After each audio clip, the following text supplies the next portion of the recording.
The Velocity Devices homepage. I just wanted to help out some of the new guys that just got their ECU. Try to help out Lyle, help out Nyrock, ATV.com. Some of those guys on there have been answering a lot of questions for a long time.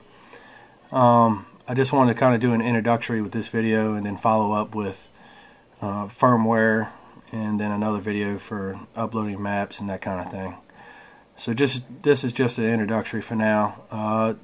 First thing I'm going to do is, or first thing anybody needs to do is go to the support icon and select on that, and what it does is it'll bring you to this page here, and the first thing you'll see on this page is an option to update or install Adobe Reader. And if you already have it, you won't need to do this, but you'll need this in order to read these other links here. So after getting past that, first thing you'll see on this page as you navigate down is the VDI ECU versus fuel controller white paper, they call it. This is a documentation just showing the difference between a VDI ECU versus a fuel controller, and what the differences are and what you'll benefit from that. So this is just kind of for, information on your ECU versus a fuel controller. The next thing down is the product specification sheet. It has the CDI information, which is for non-fuel injected bikes, as well as the ECU option too.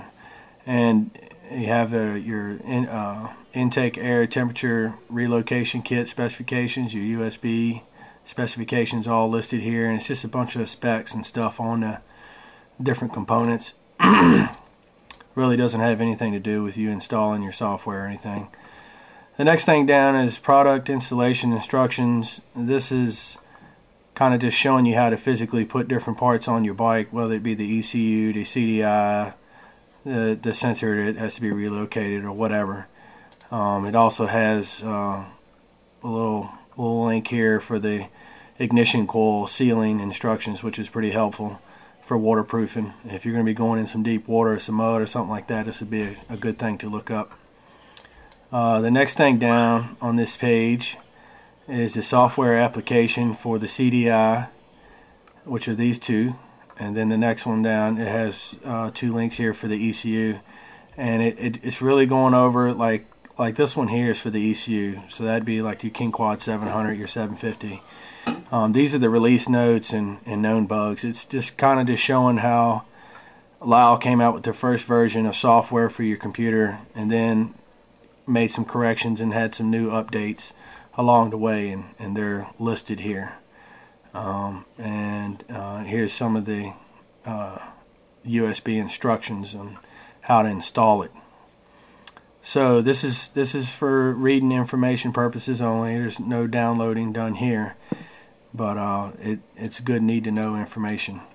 And getting closer to the bottom of the page here, you'll have the Copperhead software download instructions showing you how to save it to your desktop, because the first thing you got to do is you got to download some software to your computer first of all, in order to read the firmware and updated maps later. So when you get down to the very bottom, you'll have the CDI listed here, and the ECU links listed down here. All this written in red here is just warning you not to use CDI information on your ECU computer. We'll just focus on the ECU for right now. The ECU software is what you're going to be needing for the Suzuki 700 King Quad. You'll click on this link and upload your software for your computer, and after you're done with that, you'll be able to upload your firmware and maps. So this is where all your downloading is taking place, down here. So again, just kind of going back up to the top, making sure you have your Adobe Reader. This is just going over, what your ECU is versus your fuel controller. Here's your specs. All this is your installation, and here's how to install your software, and your known bugs and updates, release notes, And then here's your link down here for the ECU for actually installing your software. That's where all this will take place. So that just kind of navigates you through this first page. It's a little overwhelming at first trying to figure out what all this means, the terminology and all, but it's really pretty simple on this first page. The next video I'll do will have uploading your firmware, and then I'll do another one for uploading your maps, and then hopefully I can do something a little bit later on tweaking the maps.